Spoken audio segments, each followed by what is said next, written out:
Bismillahirrahmanirrahim. Assalamualaikum warahmatullahi wabarakatuh. Alhamdulillah dulur-dulur semuanya, semoga sehat-sehat selalu, semoga selalu dalam lindungan Allah Subhanahu wa taala. Semoga tetap semangat untuk terus berdaya dan terus berkarya. Oke dulur, kemarin kita sudah ngevlog muhasabah diri dengan tema tentang ilmu pohon ya. Dari sebuah pohon kita dapat ilmunya. Karena sebetulnya memang ayat-ayat Allah itu bertebaran di muka bumi. Ayat-ayat Allah itu selalu ada di samping, kiri, kanan, atas, bawah kita. Hanya masalahnya adalah hijab kita yang tertutup oleh ego atau nafsu yang terlalu berlebih. Ketika energi ego terlalu berlebih, maka kita tidak bisa membaca sebetulnya pesan Tuhan itu apa sih. Sebetulnya apa sih Allah itu menunjukkan caranya dengan membacakan atau membuka ayatnya di sekitar kita. Tujuan sesungguhnya apa? Oke dulur, hari ini kita akan mereview tentang mengurangi maksiat. Gitu Mas Bro ya. Kebetulan ini Agung bersama dengan rekan dari Jawa Timur, tepatnya di sana jauh sekali ya Mas Bro. Jadi apa judulnya?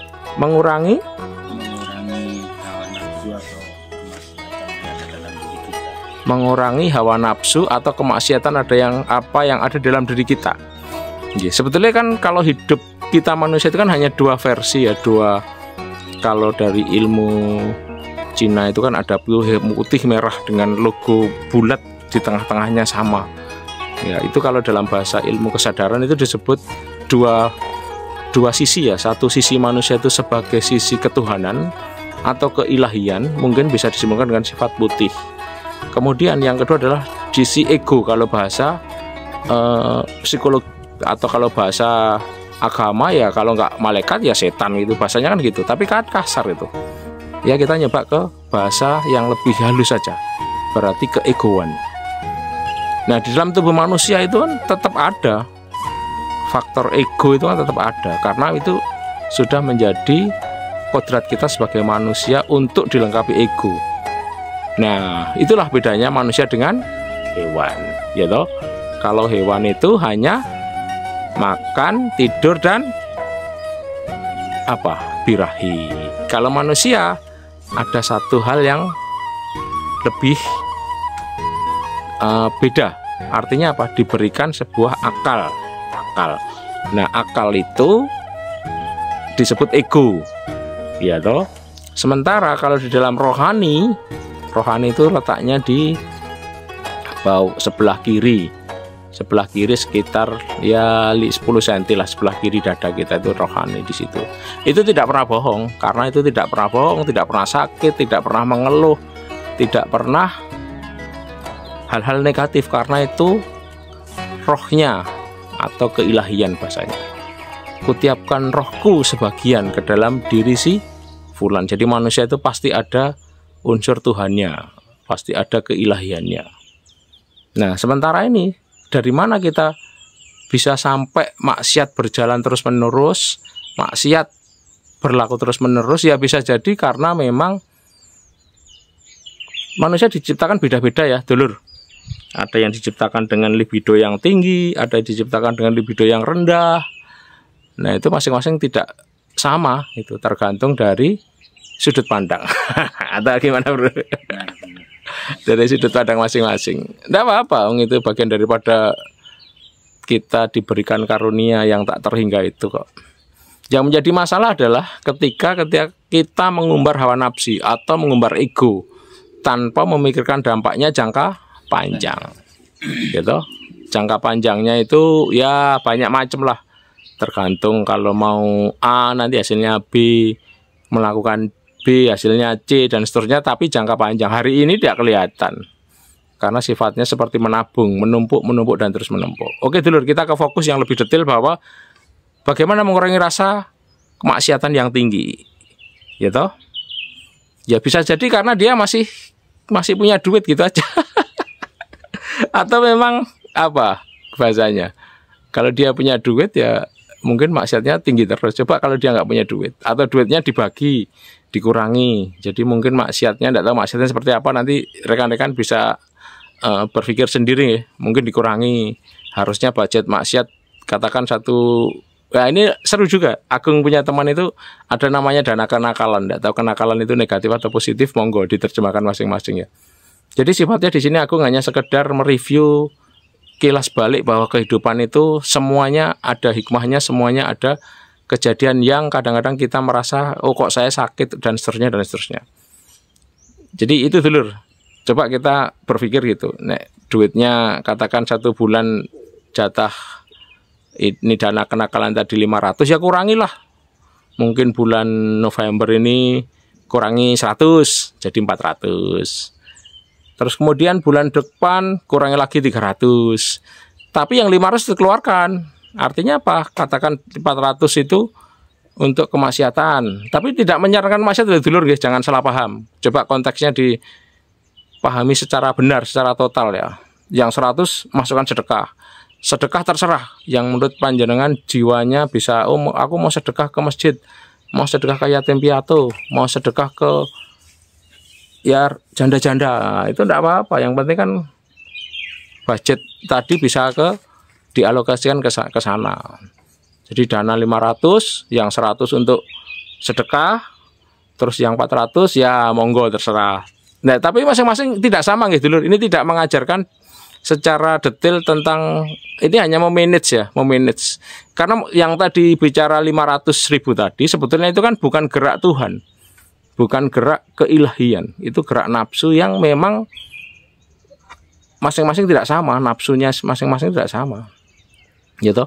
Tapi ketika duitnya itu 500 tadi alokasi katakan 500, tapi monggo terserah rekan-rekan sendiri yang bisa mengatur sisi keuangan ya. Jadi ditingkatkan terus. Bulan November 100. Maksiat jalan, tapi jangan jangan salah paham dulu ya dulur ya. Kemudian langsung ke naik lagi menjadi bulan berikutnya menjadi 200. Ya mungkin target bisa terserah panjenengan itu. Bisa 400, bisa 1 bulan, bisa 2 bulan, bisa 3 bulan.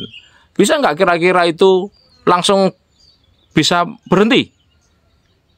Ya itu kan sebetulnya hanya kemauan diri kita. Jadi sifat diri kita, kesadaran itu kalau dari dalam itu sifatnya halus, lembut dan dahsyat. Itu. Tapi kalau dari luar kesadaran itu akan muncul, itu sifatnya kasar. Bahkan menyakitkan, bahkan dibanting, bahkan dihancurkan.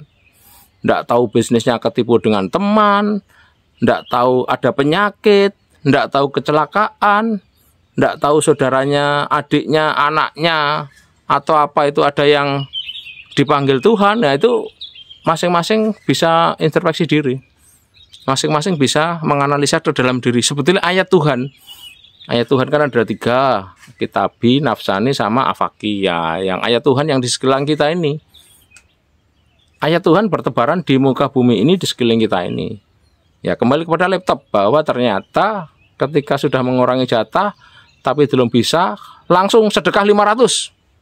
Misalkan, kalau perlu masih belum ada sedekah, duit masih banyak, sedekah diperbesar, mau bangun masjid lah, mau yatim piatu lah, mau memberikan janda-janda, tapi ya jandanya yang monggo diatur sing enak. Semuanya masing-masing punya ini ya dulur nggih, masing-masing punya pemahaman yang tidak sama. Ya bisa jadi itu, bisa jadi ketika ego maksiat dijalankan karena duitnya banyak. Itu sehingga dia merasa sombong, bahasanya merasa bisa, merasa sombong, merasa mampu dan seterusnya. Itu mungkin salah satu resep bahwa kita ketika punya uang akan berfoya-foya atau sombong. Mungkin bisa jadi OKB, orang kaya baru, biasa megang 1 juta, megang langsung 100 juta. Sehingga kesombongan, sebetulnya sombong itu gampang kok cirinya, tapi nanti kita konteksnya nanti. Kita ini fokus kepada mengurangi maksiat yang masih dijalankan ya. Itu bisa jadi satu aja, uang tadi karena dia punya uang. Yang kedua adalah bukan adalah sisi pergaulan. Pergaulan kita di mana? Ketika kita makan sate pasti ada api. Ya, di api itu pasti ada asapnya, ada panasnya. Mau ndak mau, suka ndak suka, putus mata rantai dengan pergaulan tadi. Pergaulan dia dengan si C, si D, jangan A ya, nanti ini channelnya Agung nanti. Si C, si D rasanya putus. Bilang aja kamu luar kota, luar pulau, hilang, jebret. Itu. Ya sebetulnya hijrah itu kan di sana. Hijrah itu kan perpindahan dari negatif kepada positif. Perpindahan tentang hal-hal yang berbau maksiat kepada yang keilahian. Ya mungkin ke pondok, nyapu-nyapu lah, zikir lah, bergaul dengan orang-orang yang kita bisa inilah. Jadi ketika sudah diputus mata rantai tadi, pasti berkurangnya banyak. Biasanya ketemu teman yang sama-sama suka maksiat, ya sudah langsung dikurangi untuk bersama dengan orang-orang yang suka maksiat itu. Sebetulnya simpel kok dulur. Karena apa? Ilmu itu bertebaran. Bisa dari YouTube, bisa dari channel ini dan seterusnya dan seterusnya. Tapi sifatnya ini bukan bukan menggerui ya dulur ya. Ini hanya sekedar sudut pandang yang bisa Agung sampaikan untuk mengurangi maksiat. Jalan satu-satunya adalah itu tadi, keuangan yang masih banyak bisa maksiat. Terus kemudian yang paling penting adalah pergaulan. Yang ketiga ya tetap mau tidak mau, tetap puncak dari segala puncak adalah berdoa. Di dalam tubuh ini kan ada sisi Tuhannya tadi. Ya sudah, itu perbesar aja, perbesar. Nanti kita lanjut yang video berikutnya, bagaimana memperbesar sisi ketuhanan, bagaimana memperbesar sisi kemanusiaan lah bahasanya. Ya, jadi ada hablum minallah, ada minanas. Saya kira itu dulur nggih. Semoga inspirasi ini bisa bermanfaat, walaupun tidak banyak, walaupun tidak sempurna, minimal ini bisa sumbangsih sebagai Agung untuk sesekali boleh muhasabah diri. Jadi tujuannya ini hanya sebetulnya bukan keluar tapi ke dalam. Karena puncak dari segala semuanya itu adalah ke dalam diri. Oke, terima kasih. Semoga bermanfaat. Assalamualaikum warahmatullahi wabarakatuh. Selamat pagi. Kita di posisi di Gunung Arjuna, Pasuruan. Matur sembah nuwun.